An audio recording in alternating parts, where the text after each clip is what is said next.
Hey everyone, welcome back to our YouTube channel. Please like and subscribe so that you can stay tuned and stay current with our most recent news on what's happening in Mozambique. We just wanted to give you guys a quick update on what's going on there right now, especially in our province of Cabo Delgado. Even though we're in the States, we're able to stay connected, so we wanted to give you a quick update on that. So since the cyclone, the first cyclone that hit our province in December, just before Christmas, they had what would be classified as a Category 4 hurricane, hit directly our province. And as we put out other notifications before, we lost about 50 churches to the storm. And so it was very devastating. Besides the churches, of course, you can imagine how many homes were lost and people that just lost everything. We have, it's just devastating, the loss that they took. And so since that time, we've been working on securing some funding to be able to go in for an emergency response.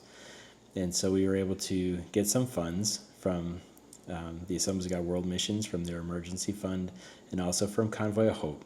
And so we've been able to transfer it over to the church's account, where they're able to then begin feeding families, giving food to the families who lost everything. And so it's a process. It's not like a simple little thing, but once we had the funds available in our missions account, then we were able to send it. And then it still took 2 weeks for the bank to clear it with all of the documentation, because of just how things are in Mozambique. It's complicated. The bank really wants to make sure it's all legitimate funding. And so, but they actually started distributing food today.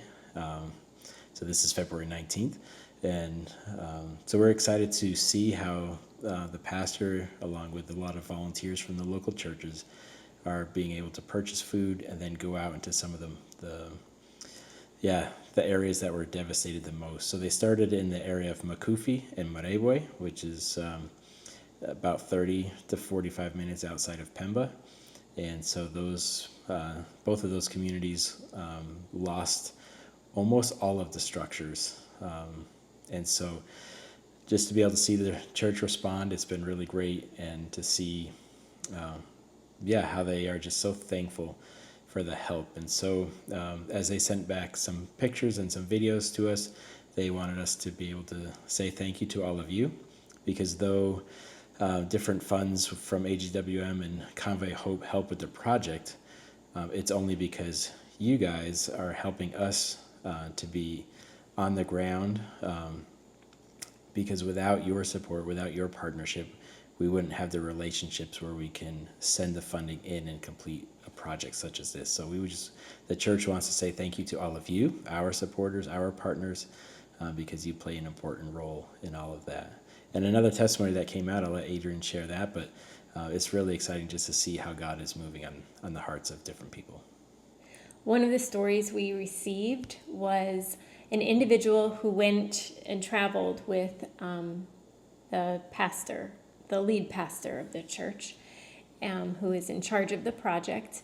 And so as they were distributing food, just being the hands and feet of Jesus, meeting the need, he met a man who had lost everything in the storm. He had even lost his wife. His wife died, and he has 2 small children. And his story touched this man's heart in such a way that God's heart of compassion showed through him. And he went ahead and volunteered to provide personally from his own salary, that he would provide a bed that's kind of like a rudimentary, something that is easily made in the village, and then a straw mat that they would use to sit on and sleep on, especially for the kids. They'll end up sleeping on a straw mat on the floor. And so this man, we know him personally, and we know that God touched his heart, and it was good for him to see the need, But for him to experience that, it was definitely a supernatural experience for him.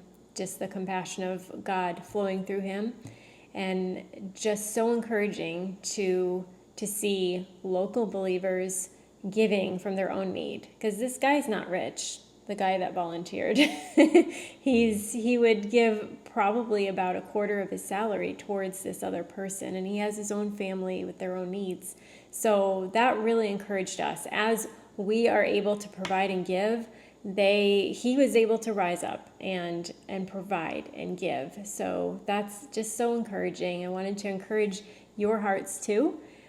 Just because you don't have a lot to give doesn't mean you can't give anything. Like, this man does not have a lot to give, and he gave, and it just so touched us and blessed our hearts. So thank you very much for watching. And once again, if you want to subscribe and click on the notification so you don't miss out on the next updates, we have funds that are going to be going in March, most likely in April as well. And so just stay tuned for the next update on how the church is able to respond in this difficult time in Mozambique. So thank you very much. God bless you all.